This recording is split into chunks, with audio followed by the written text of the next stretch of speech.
اعوذ باللہ من الشیطان الرجیم بسم اللہ الرحمن الرحیم الحمد للہ رب العالمین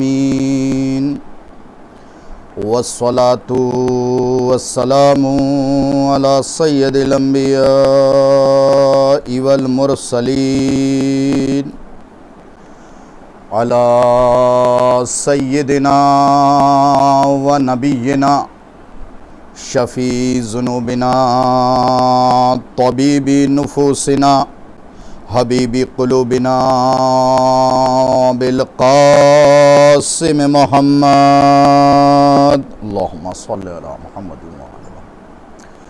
وآلہ الطیبین الطاہرین المعصومین المظلومین لعنت اللہ علی اعدائہم اجمعین غاصبی حقوقہم ومنکری فضائلہم اما بعد فقد قال رسول اللہ صلی اللہ علیہ وآلہ وسلم بسم اللہ الرحمن الرحیم الحق مع العلی والعلی مع الحق صلوات بھیجے محمد وآل محمد۔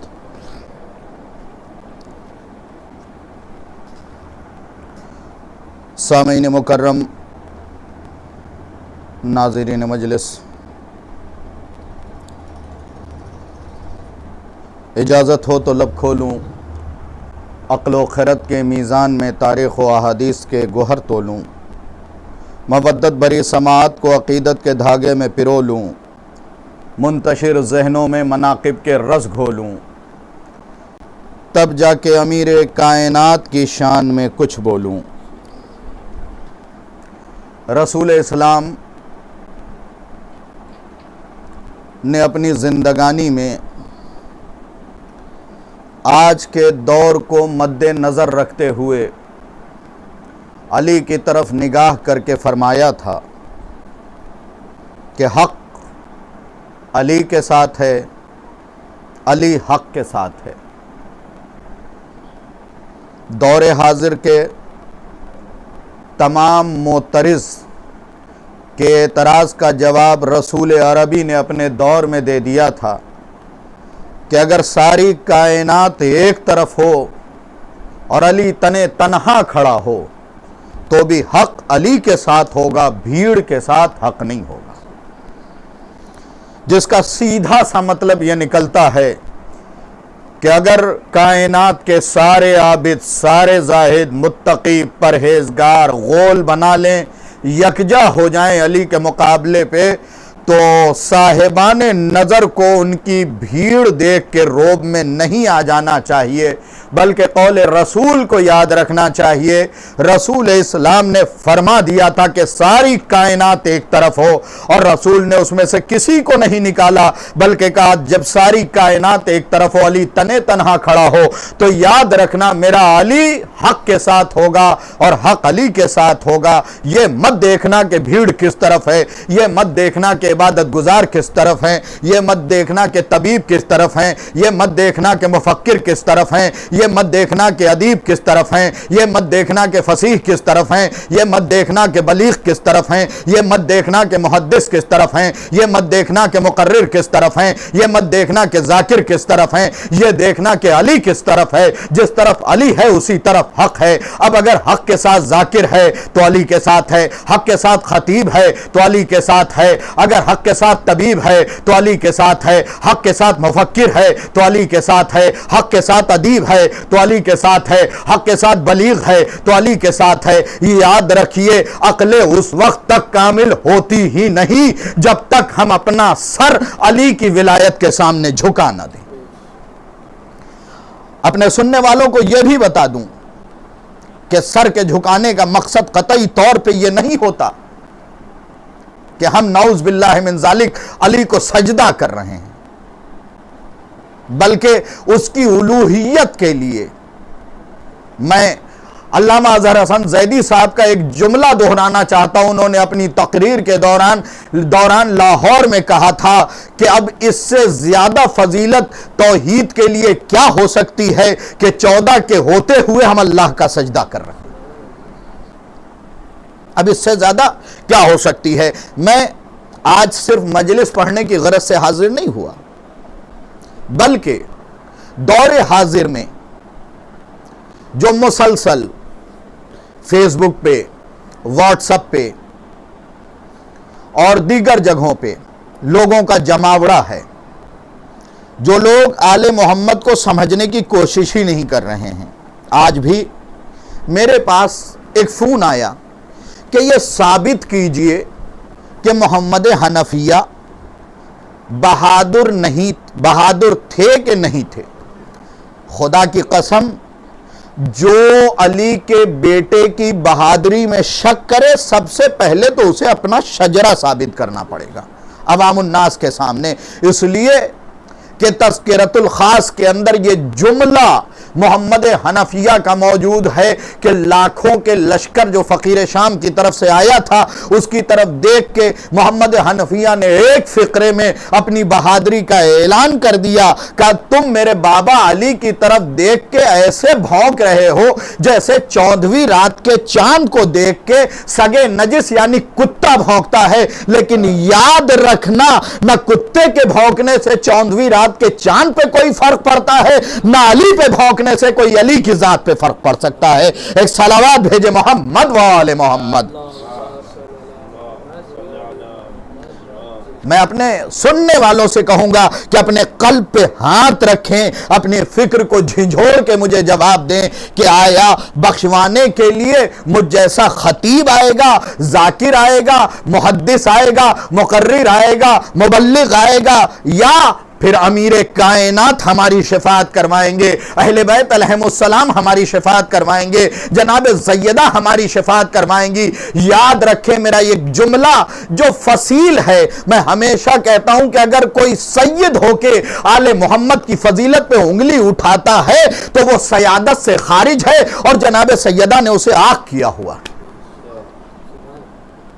اس لیے کہ بہت سے گناہ میں نے علماء سے سنا ہے، زانو ادب طے کیا ہے علماء کے سامنے. میرے اساتذ نے کئی مرتبہ درس اخلاق کے دوران یہ بیان کیا کہ بہت سے ایسے گناہ ہیں جو ہم اگر سرزد ہو جائے ہم سے تو ہم آنکھ ہو جایا کرتے ہیں والدین کی جانب سے.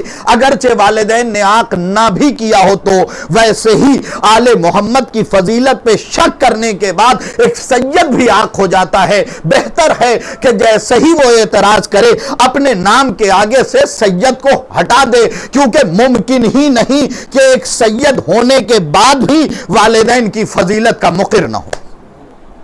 ہاں یہ بھی کہوں گا اور ضرور بھی ضرور کہوں گا کہ کبھی بھی آل محمد علیہ السلام کے خلاف زبان نہیں کھولنی چاہیے. میں نے بارہا کہا ہے، پھر کہہ رہا ہوں، میرے ہاتھوں میں کتاب ہے، زندگانی کا کوئی پتہ نہیں کہ کب سانس رک جائے، کب یہ زندگی تمام ہو جائے.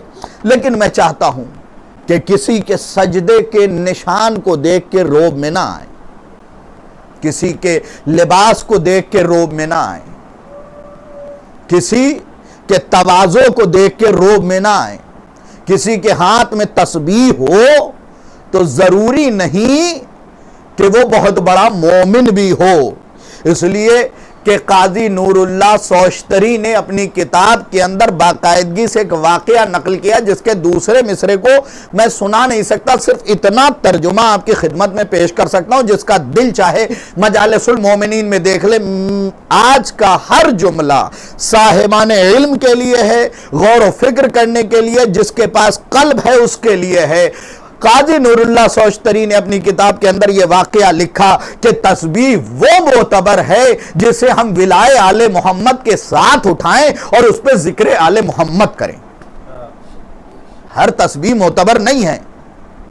تسبیح خلفاء بھی لیے رہتے تھے، لیکن یہ تسبیح نہیں تھی، ان کے ہاتھوں میں مالا کی طرح تھی.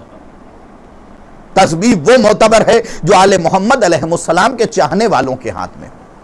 میں بار بار کہہ رہا ہوں کہ کسی سے روب میں آنے کی ضرورت نہیں ہے۔ دیکھیے آل محمد نے فیصلہ کر دیا، رسول اسلام سے حدیث مروی ہے، میں ایک ایک جملہ بہت اطمینان کے ساتھ پڑھوں گا۔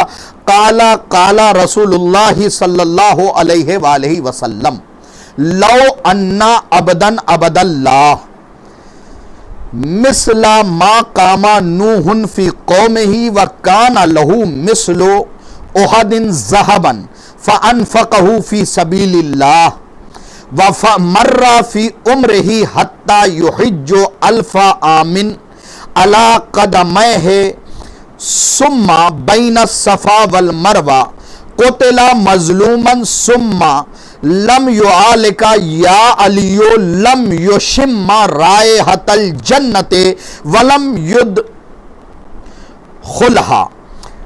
بہت غور کے ساتھ اس حدیث کو میں نے آپ کی خدمت میں تلاوت کرنے کا شرف حاصل کیا۔ مومنین اگر سن رہے وہ بھی توجہ کے ساتھ، مومنات یعنی میری مائیں بہنیں سن رہی ہیں وہ بھی توجہ کے ساتھ، کیونکہ آپ کے گود میں قوم پل رہی ہے، آپ سے سوال زیادہ کیا جائے گا۔ سنیں رسول اسلام کیا فرماتے، کسی سے مروب ہونے کی ضرورت نہیں کہ اگر کوئی کرتا پجامہ پہن کے آ گیا تو آپ اس سے مروب ہو جائیں، کوئی ٹوپی لگا کے آ گیا ہے تو اس سے مروب ہو جائیں، کوئی بار بار ہاتھ میں تسبیح رول رہا ہے تو اس سے مروب ہو جائیں، کوئی تبلیغ کر رہا ہے تو اس سے مروب ہو جائیں۔ ضرورت اس بات کی نہیں ہے، اس لیے کہ سب سے زیادہ اگر کوئی عمر دراز ہو، ضرورت یہ بھی نہیں کہ اس سے مرعوب ہو جائیں، اس لیے کہ سب سے زیادہ عمر شیطان کی ہے، وہ بھی بہکاتا ہے، سمجھاتا نہیں ہے۔ سنیں اس حدیث کے ترجمے کو سنیں۔ رسول اسلام فرماتے ہیں اگر کوئی شخص اتنی مدت خدا کی عبادت کرے جتنی مدت کے حضرت نوح اپنی قوم میں رہے، یعنی 2500 سال، اور کوہ احد کے برابر سونا اس کے پاس موجود ہو اور وہ اس کو راہ خدا میں خرچ کر دے، پوچھے بھی نہیں کسی سے، راہ خدا میں خرچ کر دے۔ کوہ احد، بار بار روایات میں کوہ احد کا تذکرہ کیا گیا، کوہ احد کے برابر سونا ہو اور وہ راہ خدا میں خرچ کر دے، اور خدا اس کی عمر کو اتنا زیادہ کرے کہ وہ پیدل چل کر 1000 برس حج کرتا رہے، 1-2 برس نہیں، 1000 برس حج کرتا رہے، اور صفا و مروہ کے درمیان حالت مظلومی میں قتل کر دیا جائے، یہ بھی نہیں کہ قتل کیا جائے، حالت مظلومی میں قتل کیا جائے۔ اے علی اگر وہ تیری محبت دل میں نہیں رکھتا تو جنت تو دور کی بات، جنت کی خوشبو بھی نہیں سونگھ سکتا، جنت کی خوشبو بھی نہیں سونگے گا، یعنی کسی قیمت پہ خدا اسے داخل جنت نہیں کر سکتا ہے۔ میں نے کہا بار بار میرا یہ طریقہ رہا ہے کہ میں آپ کی خدمت میں کتابوں کے حوالے سے روایات پیش کر دیتا ہوں تاکہ کوئی یہ نہ کہنے پائے کہ شاہد رضوی اپنی فکر پیش کر رہا ہے، نئی جدت پیدا کر رہا ہے۔ نہیں، میں نئی جدت نہیں پیدا کر رہا ہوں۔ اگر کسی بات پہ اعتراض ہے تو اب جو میں پڑھنے جا رہا ہوں وہ شیخ صدوق کی کتاب سے پڑھنے جا رہا ہوں، یا کسی چھوٹے موٹے عالم دین کو شیخ صدوق نہیں کہتے ہیں۔ ان کے والد نے 11ویں امام کو خط لکھا تھا کہ میرے یہاں کوئی اولاد نہیں ہے، جبکہ آپ کی شادی آپ کے چچا زاد بہن کے ساتھ ہوئی تھی، کہتے میرے یہاں کوئی اولاد نہیں۔ امام نے جواب میں لکھا کہ جو تیرے گھر میں عورت ہے اس سے اولاد نہیں ہوگی، فلاں علاقے میں فلاں عورت ہے، فلاں محلے میں، تو اس سے شادی کر، خدا تجھے 2 بیٹے دے گا، دونوں کے دونوں فقیہ دے گا۔ جناب شیخ صدوق اکثر فخر کے عالم میں کہا کرتے تھے کہ میں امام زمانہ کی دعا سے پیدا ہوا ہوں، امام زمانہ کی دعا سے پیدا ہوا ہوں۔ ان کا نام بھی خود صدوق نہیں، ان کا نام محمد ہے، ان کے والد کا نام علی ہے، ان کے والد کا نام حسین ہے، ان کے والد کا نام موسیٰ ہے، ان کے والد کا نام ابن بابوہ قمی، اور اس پورے خاندان کو صدوق، پوری کڑی کو صدوق کہا جاتا ہے، کیونکہ ان کی زبان سے آل محمد کی سچی باتیں ظاہر ہوں۔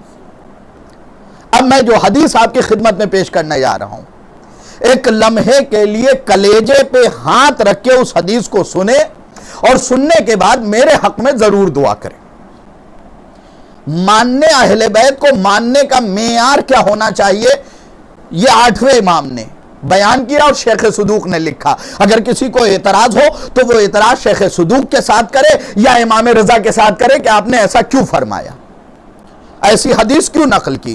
اب سنیے، حضرت صلی اللہ علیہ وآلہ وسلم نے علی کی طرف اشارہ کیا، اور اشارہ کرنے کے بعد میں اپنے پڑھے ہوئے ہر جملے کا ذمہ دار ہوں، پھر کہہ رہا ہوں، لیکن اگر کسی کا ظرف چھوٹا ہے تو وہ اپنے ظرف کا علاج کروائے، میرے کہے ہوئے جملوں کا نہیں، اس لیے کہ یہ میرے جملے نہیں، رسول اسلام کے جملے ہیں، جس کے لیے خدا نے یہ شرط رکھی ہے وَمَا يَنْتِقُ عَنِ الْهَوَىٰ إِنْ هُوَ إِلَّا وَحْيٌ يُوحَىٰ، میرا محمد اس وقت تک بولتا ہی نہیں جب تک وحی نہیں بولتی، یعنی وحی بولتا ہے جو وحی بولتی ہے۔ اب فقرہ سنیں رسول اسلام کا، فرماتے فَأَشَارَ رسول اللہ صلی اللہ علیہ وآلہ وسلم إِلَىٰ عَلِيٍّ فَقَالَ اترا حاضا فقال بلا قال ولی حاضا ولی اللہ فوالہ و عدو حاضا عدو اللہ فآدہ ووالا ولی حاضہ ولو انہو قاتل ابیک وولدکا وآدہ عدو حاضہ ولو انہو ابوکا وولدک۔ اب اس کا ترجمہ میں نے جس کے لیے کہا کلیجے پہ ہاتھ رکھ کے سنے، میں نے اپنی زندگانی میں بہت سی مجلسیں میرا روڈ میں پڑھی، لیکن آج جو گفتگو کر رہا ہوں وہ ہر سننے والا خود میزان عقل پہ فیصلہ کر سکتا ہے کہ میں نے اپنی زندگی میں اس معیار کی گفتگو نہیں کی۔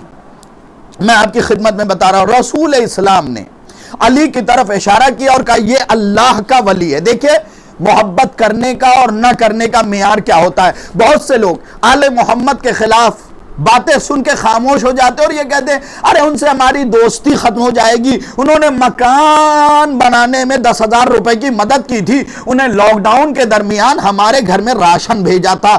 یاد رکھیے خدا موت دے دے اس وقت اس کھانے سے پہلے جو آل محمد کے مخالفوں کے ہاتھ سے ہم وصول کریں۔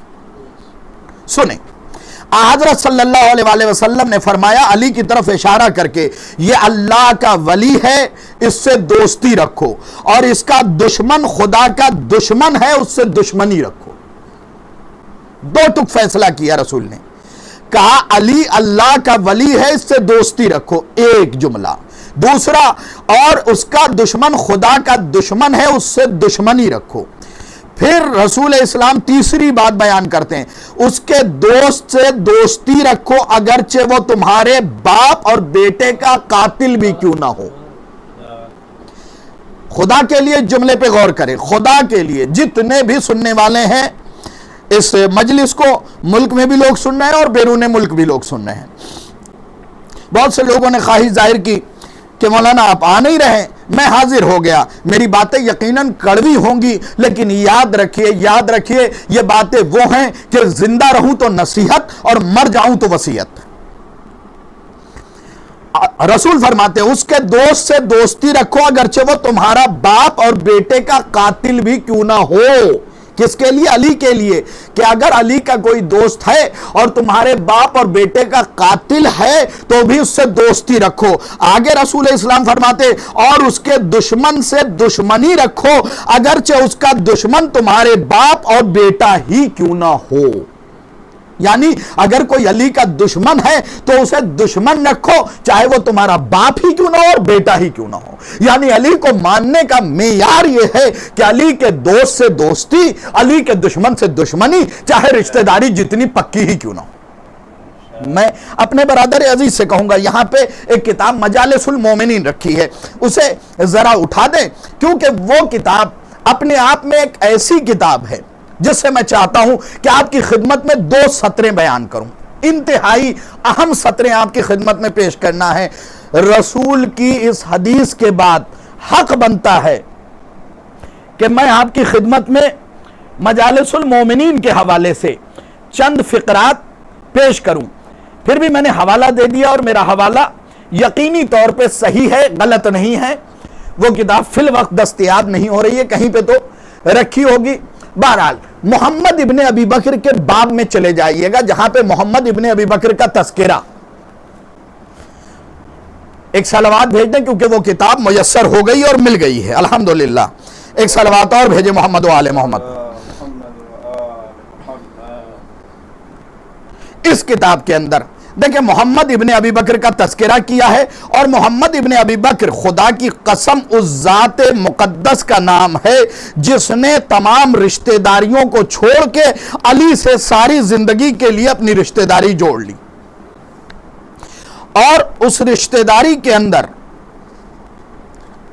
خود امیر کائنات نے جو جملے کہے کہ ایک مرتبہ جب محمد ابن ابی بکر میدان میں گئے، میدان جنگ میں، اور سامنے سے تیروں کی بارش ہوئی، تو محمد ابن ابی بکر نے اپنے گھوڑے کو پلٹایا اور واپس علی کی طرف آئے، تو ایک مرتبہ علی نے پلٹ کے ایک جملہ کہا کہ یہ خون نے اپنا اثر دکھا دیا۔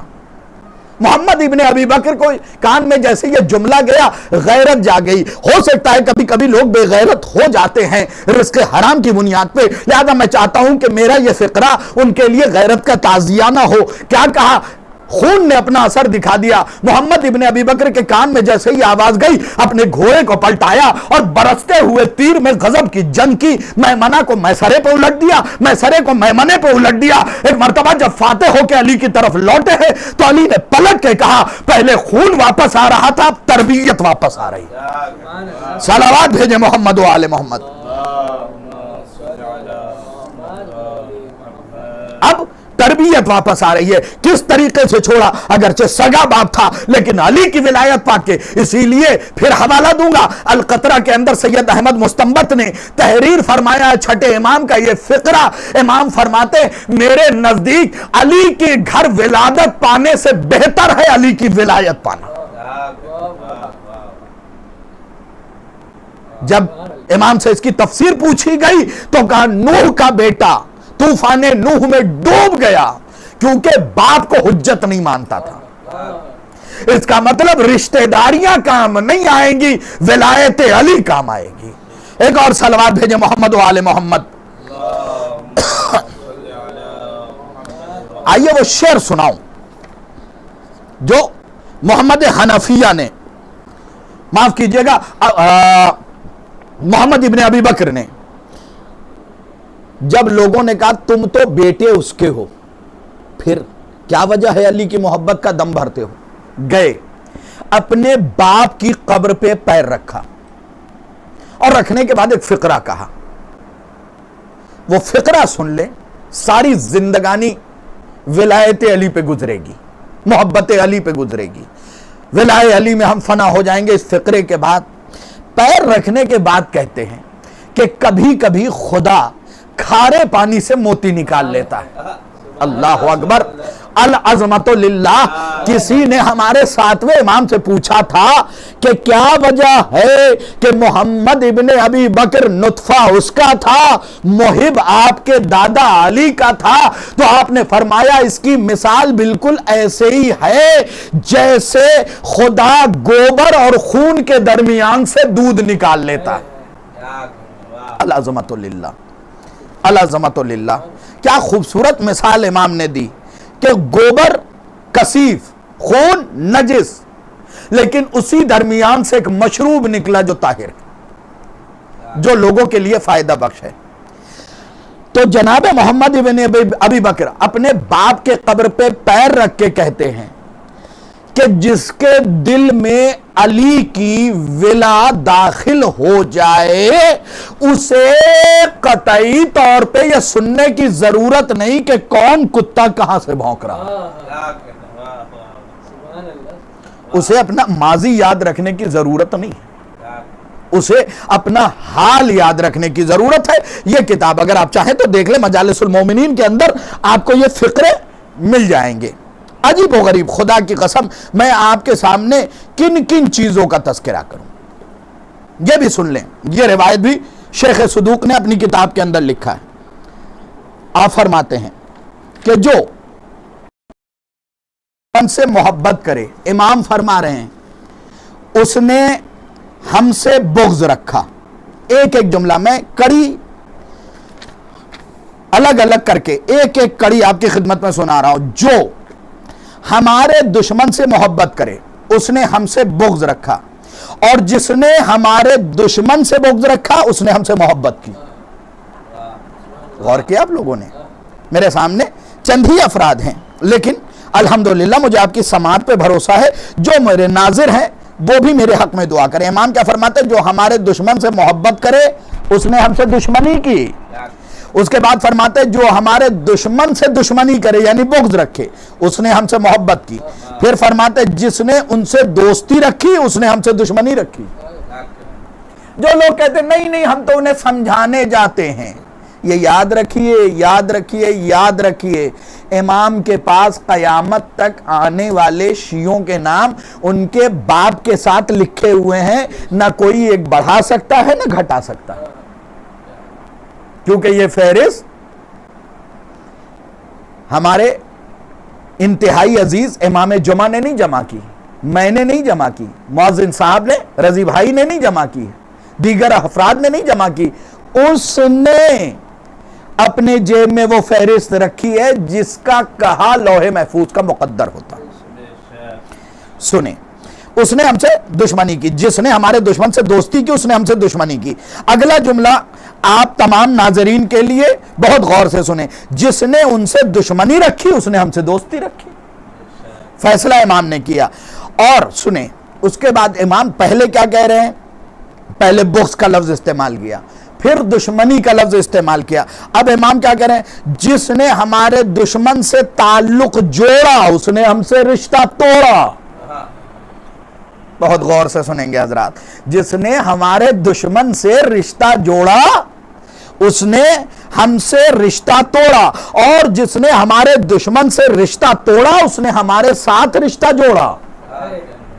یہ امام کے جملے ہیں، ہمارے جملے نہیں. یاد رکھیے، میں بار بار آپ کی خدمت میں عرض کر رہا ہوں کہ ان تمام فقروں پہ غور کرنے کی ضرورت ہے. یہ تمام وہ چیزیں ہیں جنہیں آپ کے سمجھنے کی ضرورت ہے.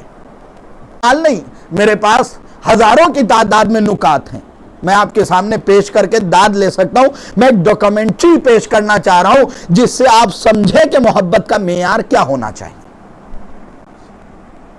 بس یہ کہہ دینا ارے ہم بھی تو علی والے ہیں، یہ کمال نہیں ہے.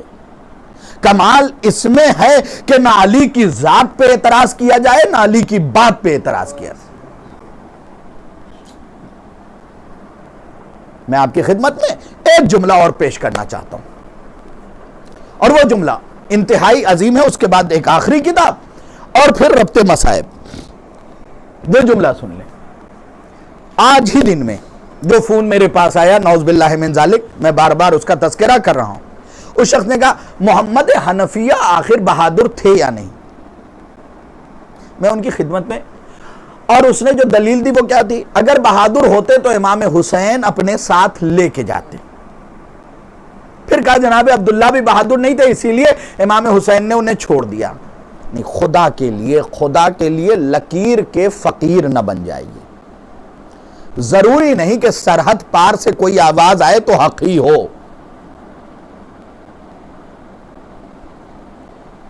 نجم الحسن کراروی صاحب نے 14 ستارے میں ایک جملہ لکھا ہے، اور وہ جملہ یہ ہے، جا کے دیکھ لیجئے گا کہ پاکستان کے اندر اصل مرکز جو ہے شیطان وہیں رہتا ہے. 14 ستارے میں یہ فقرہ ہے. میں آپ کی خدمت میں کیسے عرض کروں، میں حوالہ دے رہا ہوں آپ کی خدمت میں. 14 ستارے میں یہ لکھا ہے کہ اصل گھر جو ہے وہی ہے. تو ضروری نہیں کہ وہاں سے کوئی آواز آئے تو حق ہی آئے. ابلیس تو ایسے بھی لباس بدلنے میں ماہر ہے. لہذا ادھر سے بھی ایک آواز آئی جس میں بہت سے لوگوں نے سواد بنانا شروع کیا. ہاں یہ بات صحیح ہے، واقعاً عبداللہ جیسی شخصیت کو امام حسین چھوڑ کے چلے گئے تھے. جناب والا، امام حسین مدینے میں صرف نعوذ باللہ من ذالک خاکم بدہن بیٹھے نہیں رہتے تھے، شریعت کے امور انجام دیتے تھے. آپ جب مدینے سے گئے تو حضرت عبداللہ کو اپنا نائب بنا کے گئے تھے. حضرت عبداللہ نیابت کا کام کر رہے تھے. جن گھروں میں کھانا حسین پہنچاتے تھے، بعد حسین ان گھروں میں کھانا حضرت عبداللہ نے پہنچایا. اور اگر کوئی حضرت عبداللہ علیہ السلام کی ذات پہ اعتراض کرتا ہے تو میں اسے اتنا بتا دوں، اشعث ابن قیس کندی نے بھی رشتہ دیا تھا جناب زینب سے. تو مولائے کائنات نے کہا تھا کہ اچھا سے اگر دوبارہ آ گیا تو اس تلوار سے تیرے 2 ٹکڑے کر دوں گا. کیوں؟ اس لیے کہ فیصلہ رسول نے اپنے زمانے میں کیا تھا. جب کچھ بدبختوں نے اپنے رشتے کا خیال نہ رکھتے ہوئے فاطمہ سے رشتہ بھیجا تو رسول نے کہا نور کی شادی نور سے ہوگی. اگر ثانیہ زہرا ہے تو یہ بھی نور ہے اور عبداللہ بھی نور ہے. اور نور کے خلاف جسارت ایک ناری کر سکتا ہے. اب میں یہ بالکل نہیں بتاؤں گا کہ میں نے اس شخص کو ناری عربی میں کہا ہے یا ہندی میں کہا, بالکل نہیں بتاؤں گا. یہ کچھ خطابت کے اصول ہوتے ہیں. میری بات 100% صحیح ہے کتابوں کے حوالے سے. اب اگر کوئی شخص چاہے وہ جتنا ہی معتبر کیوں نہ ہو جناب عبداللہ کے شان میں گستاخی کر رہا ہے تو میں صرف ایک بات کہوں گا, حضرت عبداللہ کا جن لوگوں نے سرحد پار سے آئی ہوئی آواز پہ سواد بنایا یعنی صحیح کہا اور انہیں استاد محترم کہا, ان سے بس ایک ہی بات پوچھنا چاہتا ہوں. حضرت عبداللہ کا انتخاب جناب زینب کے لیے مولائے کائنات نے کیا تھا. قیامت تک اگر کوئی شخص حضرت عبداللہ کی ذات پہ انگلی اٹھاتا ہے تو یہ انگلی عبداللہ پہ نہ اٹھے گی, علی کے انتخاب پہ اٹھے گی. اور جو علی کے انتخاب پہ انگلی اٹھائے وہ اپنا ایمان دوبارہ چیک کرے اور بہتر ہے کہ ماہ رمضان میں دعائے توبہ اور سورہ توبہ پڑھ کے توبہ کرے. ایک صلوات عنایت فرما دے محمد و آل محمد. پھر میں چاہتا ہوں کہ آپ کی خدمت میں ایک اور صلوات عنایت فرما دیں.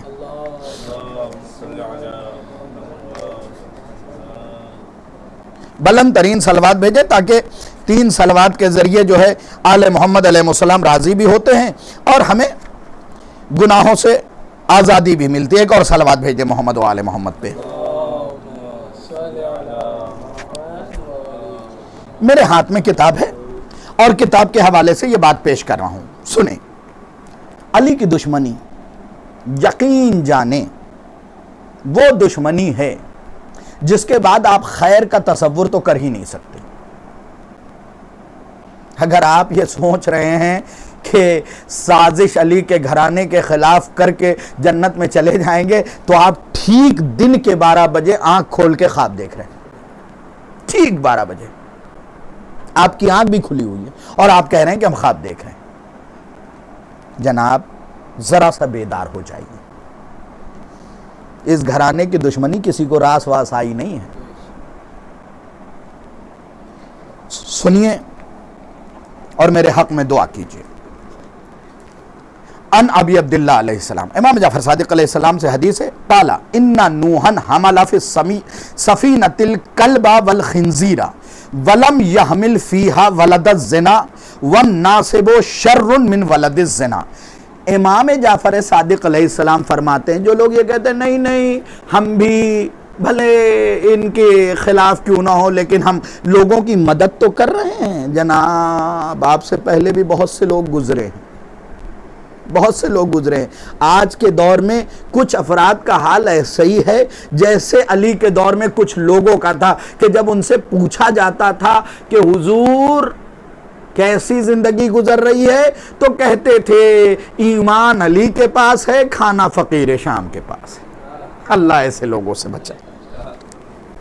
امام جعفر صادق علیہ السلام کی حدیث سنیے. امام جعفر صادق علیہ السلام فرماتے ہیں کہ حضرت نوح نے اپنی کشتی میں کتے کو جگہ دی, خنزیر کو جگہ دی, لیکن حرام زادے کو نہیں بٹھایا. اور آگے فرماتے ہیں کہ دشمن علی حرام زادے سے بھی بدتر ہے. بالکل یہ دیکھیں یہاں پہ رنگین جو صفحہ ہے 22 نمبر کی حدیث باقاعدگی سے درج ہے کہ جناب نوح نے جو کشتی نجات اس دور کی تھی اس کے اندر سگے نجس کو بٹھا دیا, اس کے اندر خنزیر کو بٹھایا, لیکن ولد الزنا کو نہیں بٹھایا. اور امام فرماتے ہیں کہ علی کا دشمن چاہے وہ تلوار سے قتل کرنے والا ہو, ہاتھ سے قتل کرنے والا ہو یا زبان سے قتل کرنے والا ہو, اس ولد الزنا سے بھی بدتر ہے. اب ذرا سا اس کی وضاحت اور ربط مسائل آپ کی خدمت میں جلدی سے بات تمام کر دوں. مواد تو بہت ہیں، جوہر تو بہت ہے، لیکن کیا کیا جائے، دامن وقت میں اتنی گنجائش نہیں۔ باقاعدگی سے اہل سنت کی تفاسیر کے اندر بھی مل جائے گا کہ جیسے ہی جناب نوح نے کشتی میں بیٹھنے کا اعلان کیا، سب کے سب آ کے بیٹھ گئے۔ خنزیر کا جوڑا نجاست میں پڑا ہوا تھا، نجاست کھا رہا تھا۔ جیسے ہی اس کے کان میں آواز گئی کہ جو کشتی نجات میں نہیں بیٹھے گا نہیں بچے گا، نر نے اپنی مادہ سے کہا، او سنتی ہے؟ کہاں سن رہی ہوں؟ کہا چل جلدی چل، کشتی میں بیٹھیں گے۔ دیکھیے یہ واقعہ بالکل من نوع لہجہ صرف میرا ہے، چل جلدی کشتی میں بیٹھتے ہیں۔ مادہ نے نر سے کہا، کبھی کبھی فیمیل بھی میل کو بہکانے کی کوشش کرتی۔ مادہ نے اپنے نر سے کہا، خود نجس العین، جس کی نجاست کا تذکرہ کتابوں کے اندر درج ہے صحف سماویہ میں، نجاست میں ڈوبا ہوا ہے، نجاست کھا رہا ہے، اور یہ منہ مسور کی دال کشتی نجات میں بیٹھے گا؟ کا آواز سن کہیں کسی چیز کو الگ کیا ہے؟ کا الگ تو نہیں کیا۔ کا یہ بتا کہ میں اپنی نجاست کو دیکھوں یا نوح کی آواز کو سنوں؟ اللہ اکبر، العظمت للہ۔ میں اپنی نجاست کی طرف دیکھوں یا نوح کی آواز کو سنوں، حجت کی آواز کو سنوں؟ بس دونوں وہاں سے کھڑے ہوئے کشتی نجات میں داخل ہو گئے۔ میں ایک جملہ اپنے آخری امام کے شان میں کہہ کے آگے بڑھنا چاہتا ہوں، اور ہر سننے والے سے اس جملے پہ دعا کا طالب ہوں۔ دونوں کے دونوں نجس العین نجاست میں ڈوبے ہوئے نجاست کھا رہے تھے، حجت کی آواز سن کے دوڑے کشتی نجات میں بیٹھے۔ تاریخ شاہد ہے کہ دونوں کے دونوں بچ گئے۔ اب یاد رکھنا، اگر تمہارا آخری امام آواز دے تو اپنے گناہوں کی طرف نہ دیکھنا، فاطمہ کے بیٹے کے کریمی کی طرف دیکھنا، اور کوشش کرو کہ گناہ نہ کرو، کوئی فعل بد نہ کرو۔ لیکن اگر امام آواز دے تو قدم بڑھا دو، ممکن ہے، کیونکہ ایک چٹکی اکسیر ہزاروں ٹن لوہے کو سونا بنا دیتی۔ یا آل محمد علیہ السلام کی قریب۔ بس میں اتنی ہی گزارش کروں گا کہ حضور آل محمد علیہ السلام کو پہچانے۔ یہ دور آخری دور ہے، اس میں ہر روز نئے فتنے آئیں گے، نئی وبا آئے گی۔ کیوں؟ علائم الظہور میں سے کچھ باتیں یہ بھی ملتی کہ جب امام اپنا دین پیش کریں گے تو لوگ یہ کہہ دیں گے کہ ہمارا دین آپ کے دین سے ٹیلی نہیں کر رہا، مل نہیں رہا۔ اس کا مطلب دین کا چہرہ بدل دیا جائے گا۔ لہذا دعا کیجئے کہ پروردگار ہمیں ایمان پہ زندہ رکھے اور ایمان پہ اٹھا لے۔ اس لمحے کے لیے ہم زندہ نہ رہیں کہ آل محمد علیہ السلام کے خلاف ہماری زبان کھلے، ان کی باتوں کے خلاف ہماری زبان کھلے۔ آپ کو نہیں لگتا جب خدا نے کہا کہ یہ دنیا ہم نے صاحبان ایمان کے لیے قید خانہ بنایا، آج کس طریقے سے ہم زندگی گزار رہے ہیں؟ کوئی تو بات ہے، اس لیے کہ یہ گھرانہ صاحب اختیار ہے، اگر چاہتا تو لمحوں میں اس وبا کو دور کر دیتا۔ میں اتنا ہی کہوں گا، یا علی کیا آپ ہم سے ناراض ہیں؟ کیا آپ ہم سے خفا ہیں؟ صبح ضربت کی مجلس ہم یکجا ہو کے نہ کر سکے۔ آج کی شب گزری جا رہی ہے، مومنین اپنے گھروں میں تنہا تنہا ماتم کر رہے ہیں۔ یا علی اگر کوئی ناراضگی ہے، ہم چاہے جتنے خراب ہوں، جتنے گنہگار ہوں، لیکن ہمیں آپ کے گھرانے کی کریمی پہ بھروسہ ہے۔ کیا آپ کے بیٹے نے حر کی خطا معاف نہ کی تھی؟ ہم سے اگر کوئی غلطی ہو گئی ہو، ہماری قوم کی طرف سے کوئی غلطی ہوئی ہو، یا علی ہم دستے ادب جوڑ کے آپ سے معافی مانگتے۔ یا علی آج کا دن تو پھر بھی گزر گیا، کل کا دن پتہ نہیں کیسے گزرے گا، لیکن جب اس کی صبح نمودار ہوگی نا، بھی شیعہ ہوں گے تیرے تابوت کو نہ اٹھا پائے گے۔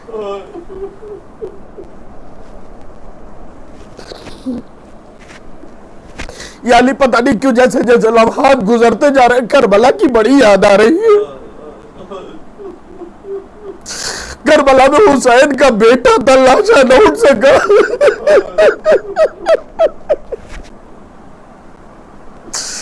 ہم تیرے عزادار موجود ہیں یا علی، اگر تیرا تابوت کاندھے پہ نہ اٹھا پائے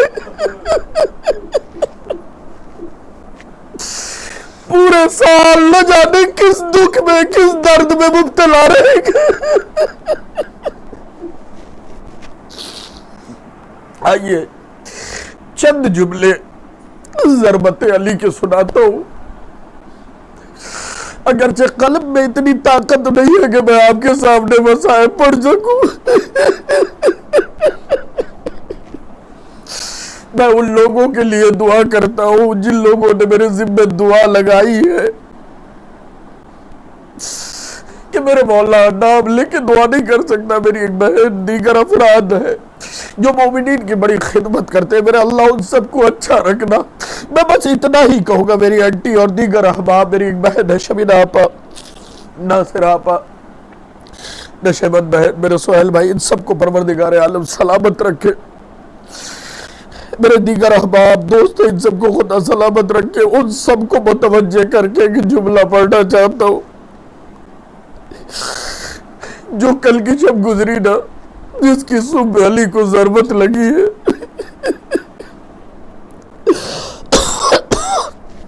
اس رات میں اس سے پہلے کا ایک واقعہ آپ کی خدمت پہ عرض کروں.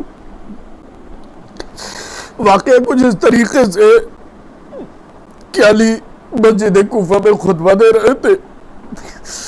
مسجد کوفہ کے دروازے پہ ایک عورت آ کے کھڑی ہوئی. علی نے اپنا خطبہ روک دیا. میں کہوں گا یا علی، ایک عورت پردے کے ساتھ مسجد کے دروازے پہ کھڑی تھی، آپ نے خطبہ روک دیا. اسی کوفے میں آپ کی بیٹی بے مخنو چادر آئے گی. العظمت للہ، آپ کی بیٹی بے مخنو چادر آئے گی. علی نے مومنین سے کہا تم سب مسجد کے دوسرے دروازے سے نکلو. خود پردہ کر کے اس تک آئے. آنے کے بعد کہا کیا بات ہے، کیوں آئی ہو؟ پلٹ کے اس عورت نے بس اتنا کہا یا علی، آپ اتنے اچھے بیانات مسجد میں دیتے ہیں، یا تو ہمیں مسجد میں آنے کی اجازت دے یا ہمارے لیے کسی معلمہ کا انتظام کرے. علی کی بیٹیاں علی کے ساتھ نہیں رہتی تھی.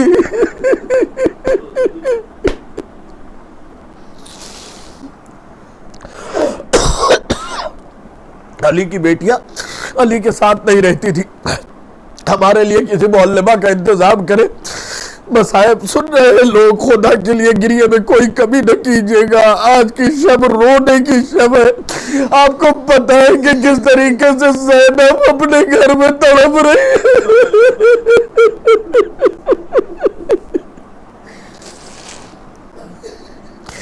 آپ کو پتہ ہے کہ امیر کائنات نے آج ہی کی شب عباس کے ہاتھوں کو پکڑ کے کہا بیٹا عباس، میری زینب کا خیال رکھنا.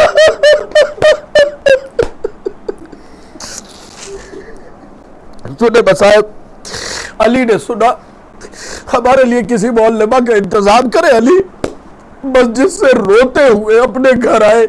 لفظ یہی ہے حتی یتبارک لنفس. ایسا لگ رہا تھا علی ہچکی لے لے کے اس دنیا سے اپنی جان آزاد کر دیں گے.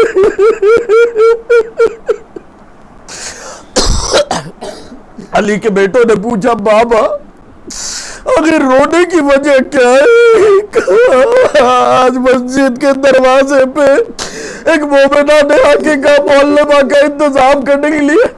حسن نے پلٹ کے اضافت غم کے لیے پیچھا اس میں رونے کی کیا بات ہے؟ کہ کسے بلاؤں سوائے زینب کے؟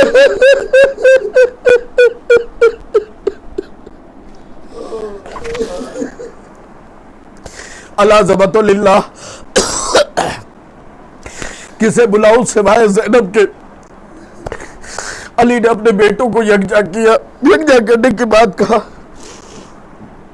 علی کے 18 بیٹے تھے، زیادہ تر جناب زینب کو لینے کے لیے مدینہ چلے گئے. جمع کیا.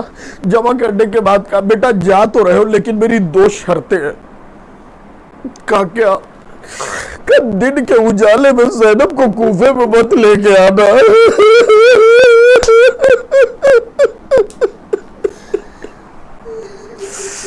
بیٹا جا تو رہے ہو, دن کے اجالے میں زینب کو کوفے میں مت لے کے آنا.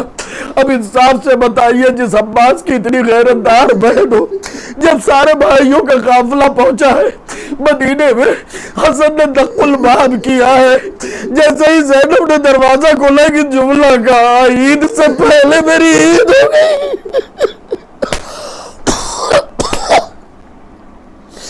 میرے بھائی آ گئے.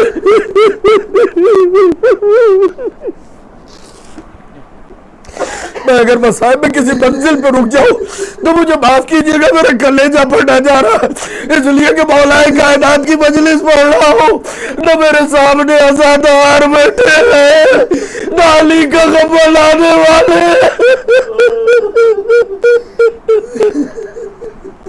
میرے اللہ گواہ رہنا, غربت کے یہ دن بھی ہم نے دیکھے.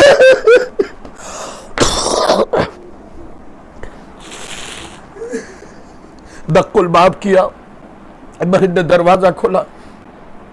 شام کا وقت ہوا, رات میں سارے بھائی دسترخوان پہ بہن کے یہاں بیٹھے ہوئے. میں صرف ایک سوال کروں گا, یہ غیرت دار ہی اس کا جواب دے سکتے آئے کس لیے بہن کو دیس سے پردیس لے جانے کے لیے؟ نہیں, آپ نے جملے پہ غور نہیں کیا. دیس سے پردیس لے جانے کے لیے حسن حسین سے کہتے, تم کہو حسین عباس سے کہتے.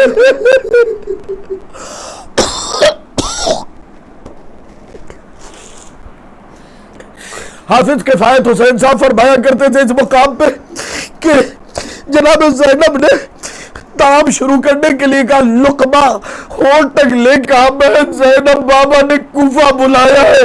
یہ سننا تھا, ہاتھ سے لقمہ گر گیا کہ علی کی بیٹی اور شہر سے باہر.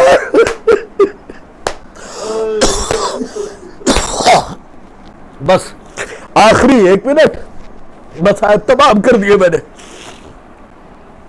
بھائیوں کے ساتھ بہن آئی. کوفے کے کئی میل پہلے دن کا اجالا تھا, قافلہ روک دیا گیا. رات جب اندھیری ہو گئی, خبر بھیجی گئی, بابا بہن کو لے آئے, تیری بیٹی کو لے آئے. کہ رات اور تاریخ ہو جانے دو, اور تاریخ ہوئی, علی سرحد کوفہ پہ آئے. بیٹی جس اونٹ پہ تھی, جس سواری میں تھی, اس کے بہار کو پکڑا لے کے چلے. جیسے ہی کوفہ نظر آیا, اب تڑپ جائیے گا. علی نے کہا, فینا یہ شہر کوفہ ہے. جیسے ہی دروازے پہ آئی کا زینب یہ صدر دروازہ ہے, اندر لے کے آئے. زینب یہ شاہراہ ہے, زینب یہ جامع مسجد ہے, زینب یہ دربار ہے. زینب نے چیخ ماری, بابا یہ چیزیں بیٹوں کو بتائی جاتی ہیں, ارے مجھے کیوں بتا رہے؟ تڑپ کے کہا, زینب اگر کبھی لٹ کے کوفہ آنا ہو تو پہچان لینا.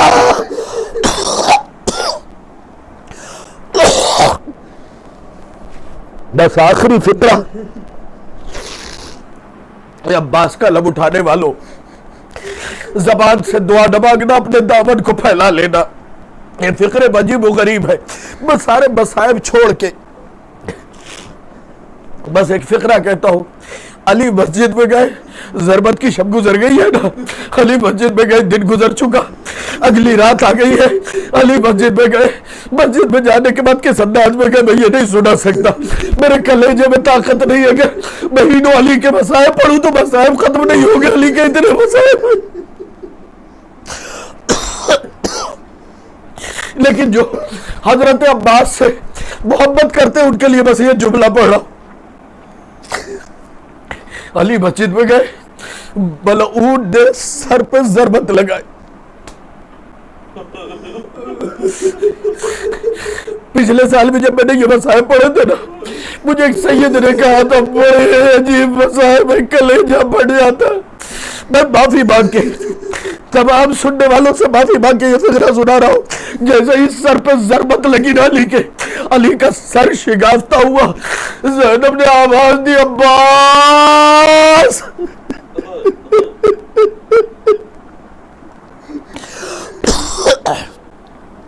عباس اٹھے, حسنین اٹھے, لیکن سب سے پہلے آواز دی عباس کو, پھر حسنین کو بلایا. بس اتنا جاتے ہوئے بنو ہاشم کے جوانوں سے کہا بابا کو لانے میں دیر نہ کرنا ورنہ زینب مسجد میں آ جائے گی.